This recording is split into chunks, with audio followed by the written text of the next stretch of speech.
जय सुकी। डीसी कहानी में आपका स्वागत है। आज हम आपको सुनाएंगे एक ऐसी कहानी जो विश्वास, साहस और परमेश्वर की अद्भुत शक्ति का प्रतीक है। यह कहानी है डैनियल की, जो अपने अटूट विश्वास के कारण शेरों की गुफा में भी सुरक्षित रहा। बेबीलोन में डैनियल की स्थिति यह उस समय की बात है जब बेबीलोन के राजा दारा का राज्य चारों ओर फैल चुका था। डैनियल एक यहूदी था, लेकिन अपनी बुद्धिमत्ता, निष्ठा और परमेश्वर पर अटूट विश्वास के कारण वह राजा दारा के प्रिय दरबारियों में से एक था। राजा ने डैनियल को राज्य के 3 मुख्य अधिकारियों में से एक बनाया।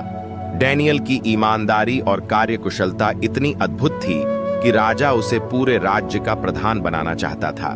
लेकिन डैनियल की इस सफलता से अन्य दरबारी ईर्ष्या करने लगे। उन्होंने डैनियल को पद से हटाने के लिए योजना बनाई, परंतु डैनियल में कोई भी दोष न पाने के कारण उन्होंने उसके विश्वास को निशाना बनाने का निर्णय किया।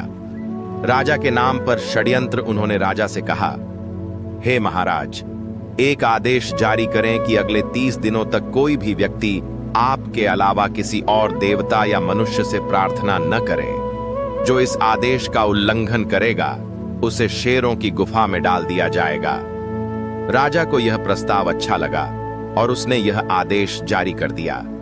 डैनियल का विश्वास। डैनियल ने इस आदेश के बारे में सुना, लेकिन वह डरा नहीं।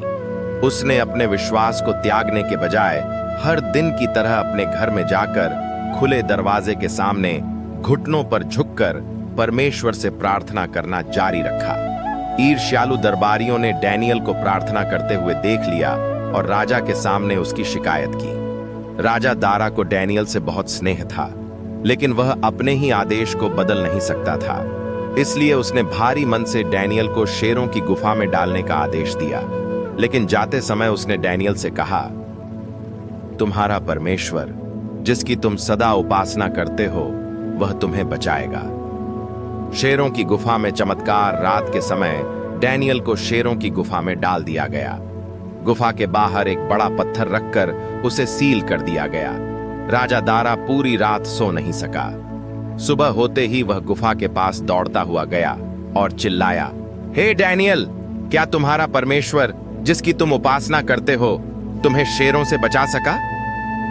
अंदर से डैनियल की आवाज आई, हे महाराज, मेरा परमेश्वर अपने दूत को भेजकर शेरों के मुंह बंद कर दिए। उन्होंने मुझे कोई हानि नहीं पहुंचाई, क्योंकि मैंने परमेश्वर के सामने और आपके सामने कोई अपराध नहीं किया। यह सुनकर राजा बहुत प्रसन्न हुआ। उसने डैनियल को गुफा से बाहर निकलवाया। डैनियल बिल्कुल सुरक्षित था। उसके शरीर पर एक खरोंच भी नहीं आई थी। राजा ने तुरंत उन दरबारियों को, जिन्होंने डैनियल के खिलाफ षड्यंत्र रचा था, शेरों की गुफा में डालने का आदेश दिया।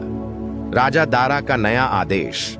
इसके बाद राजा दारा ने पूरे राज्य में एक आदेश जारी किया कि सभी लोग डैनियल के परमेश्वर का आदर करें, क्योंकि वह जीवित परमेश्वर है जो चमत्कार करता है और अपने भक्तों को बचाता है।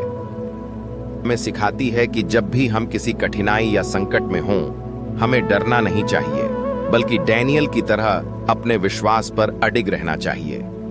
यदि हम सच्चे मन से प्रार्थना करें तो परमेश्वर हर विपत्ति में हमारी रक्षा करेगा। यदि आपको यह कहानी प्रेरणादायक लगी हो तो इस वीडियो को लाइक करें, चैनल को सब्सक्राइब करें और नीचे आमीन लिखकर बताएं कि आपने इस कहानी से क्या सीखा। साथ ही इस कहानी को दूसरों के साथ शेयर करें ताकि वे भी परमेश्वर की महिमा और प्रार्थना की शक्ति को जान सकें। जय मसीह की।